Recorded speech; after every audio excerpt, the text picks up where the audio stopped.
Mummy daddy అట్లా తిడుతుంటే తినబుద్ధి అయితే లేదు అన్నం. బాధపడకు నాన్న. రేపటి నుంచి డాడీ రాకముందు పెట్టేసి తినేస్తా. అవును రాఖిల్, పెద్ద అయ్యాక నువ్వేం అవ్వాలనుకుంటున్నావురా? డాడీ నేను ధూమ్ సినిమాలో హృతిక్ రోషన్ లాగా దొంగ అవుతా డాడీ. పాటలు పాడుతూ బబుల్ చేస్తావా? ఆ మాత్రం చూసుకోవా? ఏదో ఒకటి చేయండి sir, please sir, please sir, ఏదో ఒకటి చేయండి సార్. సార్ సార్ సార్ ఏదో ఒకటి చేయండి సార్. అన్నాను సార్, అమ్మనంత బెవలేదు సార్, ప్లీజ్ సార్. స్వీట్ ఉంటుంది మీ వాయిస్. మీ అమ్మమ్మతో ఎక్కువ మాట్లాడుకు. ఏ ఎందుకు?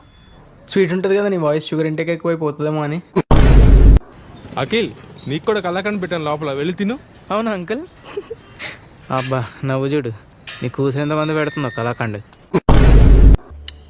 ఆ మెయిన్ డోర్ వేయరా.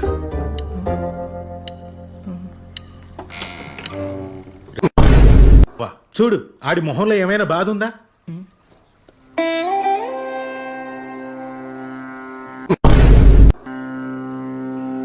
అయిపోయినట్టుంది, మెల్లగా వెళ్ళిపోదాం. ర్యాంకులు తెచ్చుకున్న వాళ్ళంతా సాదాసీదా స్కూళ్ళు. ఏందే మర్యాద? పైకి వస్తాను రాకపోతే. అవునా, నువ్వు మగాడివి అయితే పైకి రారా చూసుకుందాం. రా పైకి రా. నా మగతనం గురించి మాట్లాడుతుంది ఏంద్రా? ఎనిమా మధు ఏంద్రా ఇది దిక్కలేదు.